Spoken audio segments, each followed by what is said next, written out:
Today's Saturday. We are talking April 27, 2019. It is 11:31 a.m. here in Connecticut. And it is 57 degrees Fahrenheit outside, 64 in here. A little bit of a crappy day. We had a lot of rain, thunderstorms, wind through the course of the yesterday and last night, and this morning it's starting to break a little bit. But for the most part, it's not too bad.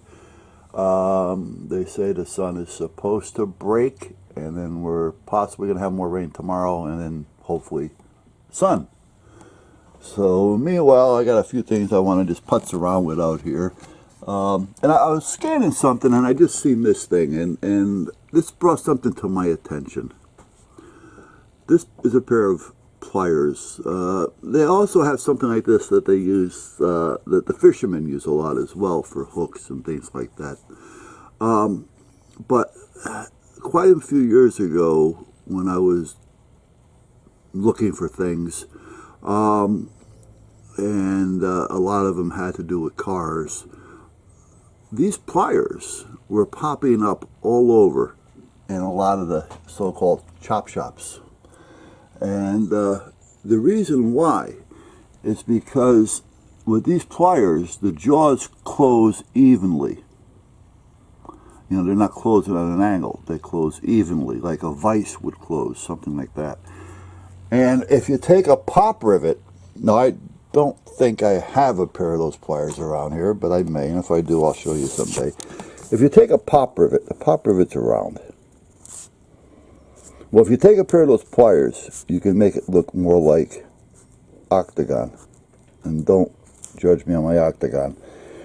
Well, if you look at an octagon, if you look at the ID tag, the ID number on your dashboard, or it used to be on the frame if you open the door on the car.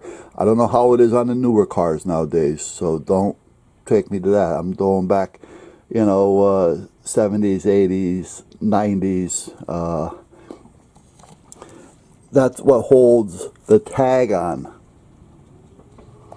Well, what the chop shops used to do, for instance, if they have a car that's totaled, that has a title on it, and it's an expensive car of sort, let's just say, I don't know, a vet, whatever.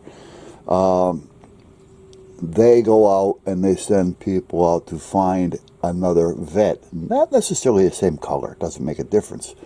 But the same year, and as close to possible as the model. And then they would steal the car. They would bring it into the chop shop. The chop shop would drill out the rivet, take the plate off, go to the old plate that they took off the totaled car, and re-rivet it back onto this car, and it looks original because of this octagon shape type pop rivet that they use, which they were using these pliers to manufacture. And that's how that was working. And that kind of just brought it to my attention. Then they would take any scrap parts like a motor and things off the other car that was still good, and they would take all that naturally and keep it and use it for another vehicle or sell it or whatever the case may be. Repaint the car that they had just done, a total, door jams and everything. They have to do a good job at that. And normally, if you get pulled over for some type of suspicion, the cops would look at that tag and how it's attached, but they wouldn't go nuts as far as pulling you over. Not pulling you over, but taking the car. They'd look at the registration, it's registered. They look at the ID number matches the frame, not so much the frame, but the door tag, and the door tag is in place the way it's supposed to be. Okay, sir, I'm sorry to have bothered you, and you're on your way. When in fact, if they were to impound that car and put it up on a lift, there's other places, which I'm not going to tell you where they are, where there are matching serial numbers.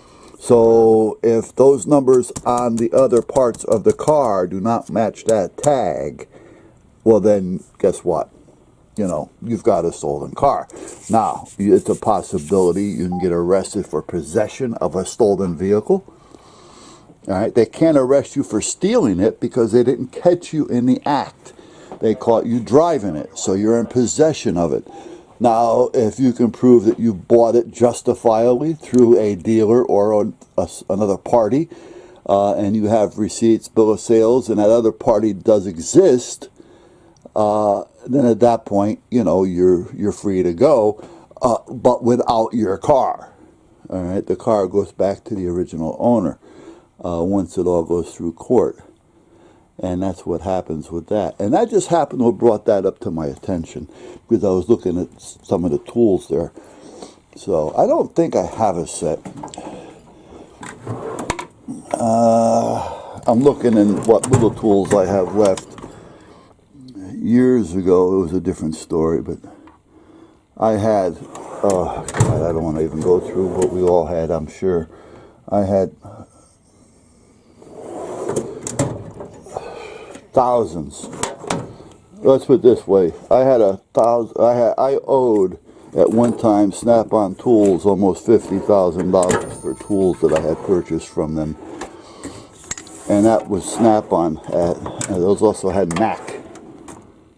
So, but at that point, I don't have any. I didn't think I did. I didn't know if I may have had a set laying around or not. But meanwhile, that's what that's all about.